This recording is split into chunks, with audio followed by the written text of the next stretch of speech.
Bonjour tout le monde. Aujourd'hui, on change un petit peu de sujet. On s'en va vraiment rentrer un peu plus dans les mathématiques directes des statistiques. On s'en va parler des tableaux de distribution. Donc ça, à quoi ça nous sert exactement? Ça va nous servir quand on va avoir une multitude de données parce qu'on a posé nos questions et qu'on veut en faire l'étude plus approfondie. Le premier type de tableau qu'on va voir, c'est le tableau de distribution dit normal, donc celui que vous connaissez. Comment est-ce qu'il fonctionne? Bien, j'ai une première case qui s'appelle mode ou valeur, qui en fait, je pourrais facilement la nommer en lien avec le sujet de mon étude. Donc, par exemple, ici, si vous voyez dans le haut à droite, donc juste ici, on a le nombre de frères qui a été la question posée. Donc, mode ou valeur, je pourrais écrire que c'est le nombre de frères. Ensuite, je vais vouloir calculer la fréquence. Ça, c'est le nombre de fois que ça revient. Et la fréquence relative qui va être en pourcentage, ça fait combien?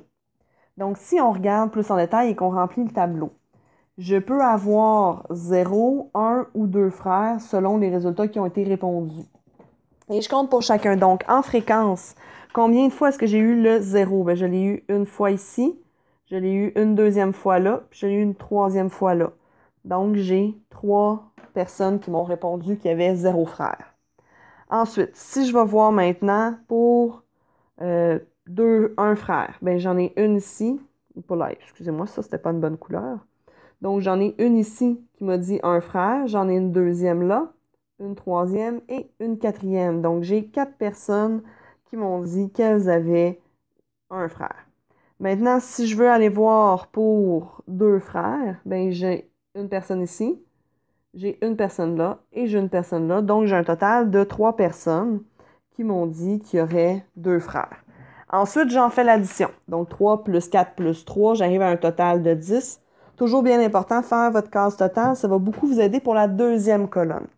La deuxième colonne, c'est la colonne de fréquence relative. Donc, ce que ça veut dire, c'est que je veux savoir en pourcentage combien, en pourcentage, le nombre de personnes qui ont 0 frère. Donc, comment est-ce que je fais? Bien, je sais que mon pourcentage total, c'est toujours 100%. Et je vais ensuite par une proportion. Donc, je sais que les personnes qui ont 0 frère, il y en a 3 sur 10 qui ont 0 frère. Si je veux savoir en pourcentage, je cherche à savoir ça fait combien de pourcents. Donc, plusieurs façons de faire. Ici, on peut tout simplement y aller en se disant ici, qu'est-ce qu'on a fait comme opération? On a fait x 10. Donc, je vais faire la même en haut, je vais faire x 10, ce qui va me donner ici un total de 30%.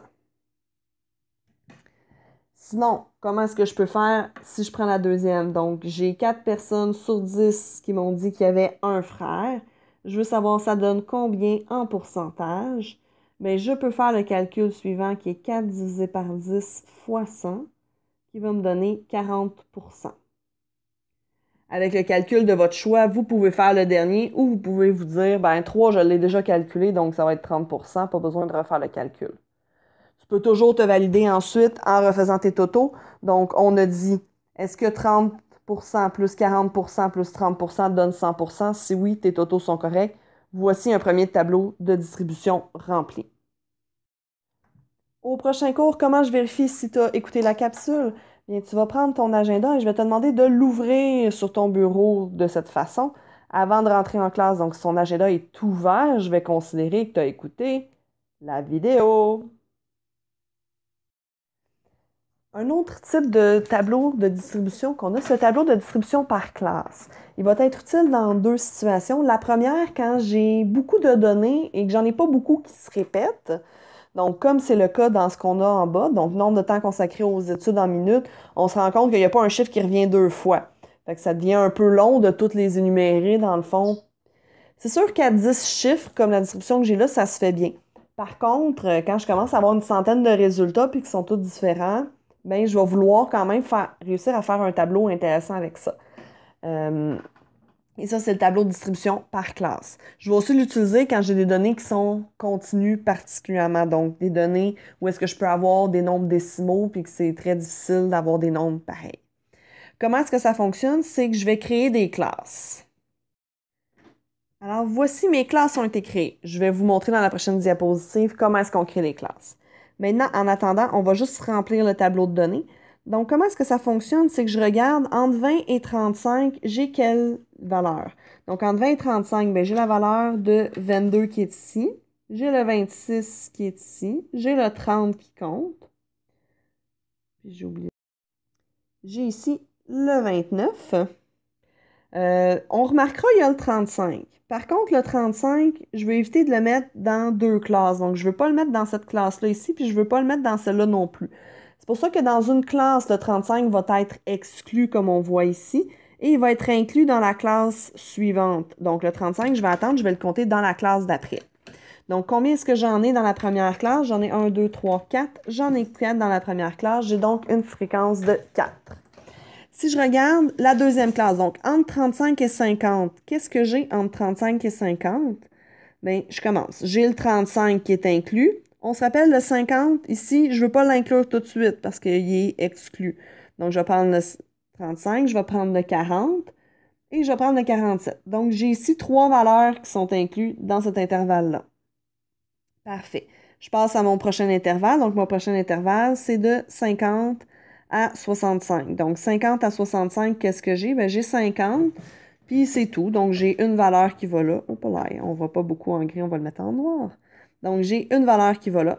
Et si je regarde finalement pour aller chercher ma dernière valeur, donc entre 65 et 80, bien, j'ai 75 ici, j'ai 70 là. J'ai donc deux valeurs.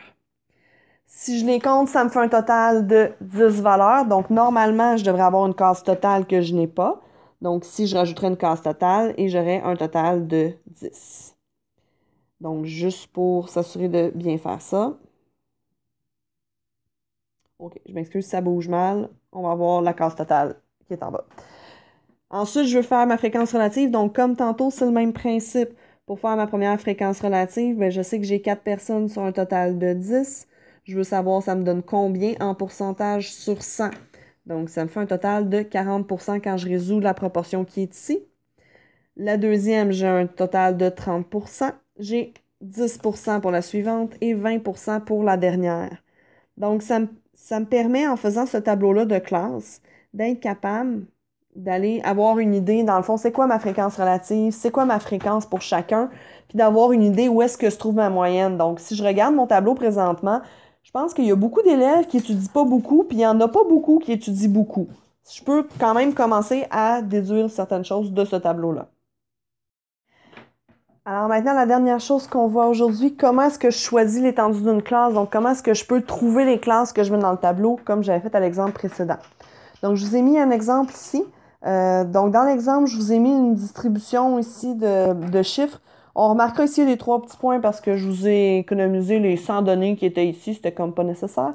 C'est important de savoir c'est notre minimum puis notre maximum. Donc, comment est-ce qu'on fait ça? On calcule l'étendue en faisant le maximum moins le minimum. Donc, je fais quoi? Je fais 17,8 moins 4,1 et ça me donne 13,7. Ensuite, mon nombre de classes. Donc, mon nombre de classes, c'est souvent écrit dans le problème. Donc, si dans mon problème, par exemple, on me demandait, je veux avoir 5 classes. Donc, 5, c'est un chiffre qui ressort souvent dans les problèmes. 5, 6, 7. Je vous dirais, habituellement, on cherche à avoir entre 5 et 10 classes. L'amplitude d'une classe, comment est-ce que je vais la déterminer? Bien, je vais prendre mon étendue que j'ai trouvé en haut et je vais le diviser par mon nombre de classes que je veux. Donc ici, je vais prendre 13,7 et je vais la diviser par 5. Ça me donne donc 2,74. C'est sûr que si je prends 2,74 piles, quand je vais arriver à ma dernière classe, je vais arriver à... Puis ma dernière donnée, donc ma donnée qui est ici, de 17,8, elle va être exclue comme ça ici. Si moi, je veux qu'elle soit inclue, je vais prendre toujours une amplitude qui est un petit peu plus grande. Donc, si 2,74, je vais aller chercher 2,75, par exemple. Donc, qu'est-ce que seraient mes classes? Bien, j'aurais ma première qui partirait à 4,1 et qui se rendrait jusqu'à 6,85. Donc, évidemment, je mets un point-virgule entre les deux pour séparer. Ma première donnée est inclue alors que ma deuxième donnée est exclue.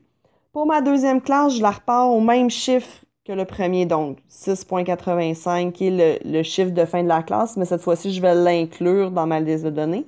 Et je lui rajoute 2,75 pour savoir jusqu'où ça s'en va. Donc, ça va s'en aller jusqu'à 9,6 et 9,6 va être exclu. Et c'est de cette façon-ci que je trouve mes 5 classes. Donc là, ici, j'en ai 2. Si je vais chercher mes autres, donnez-moi un instant, je me fais de la place. Donc, ma prochaine classe commencerait encore une fois à 9,6. Je veux lui rajouter mon étendue qu'on a choisi qui était de 2,75. Donc, si je lui rajoute 2,75, je me ramasse à 12,35. Et j'ai donc ma troisième classe de fait.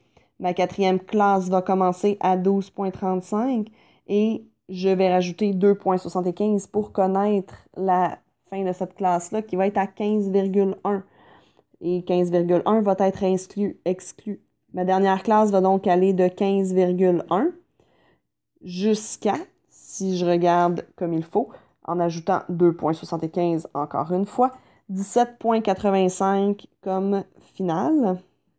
Et je dois évidemment m'assurer quand je fais le dernier travail, est-ce que 17,85, je retrouve ma valeur maximum qui est incluse dans ma classe? Oui, vu que j'ai 0,5 de plus. Donc, parfait. Ma valeur minimum est inclue, ma valeur maximum est inclus dans mon dernier intervalle. Donc, je vais être capable de placer chacune des valeurs dans tout ça. C'est ce qui fait que je vais être capable de choisir mes classes et de les construire en bonne fonction. Donc, on se voit au prochain cours pour aller formaliser le tout dans les notes de cours et aller faire les exercices qui y sont associés. Bonne fin de journée!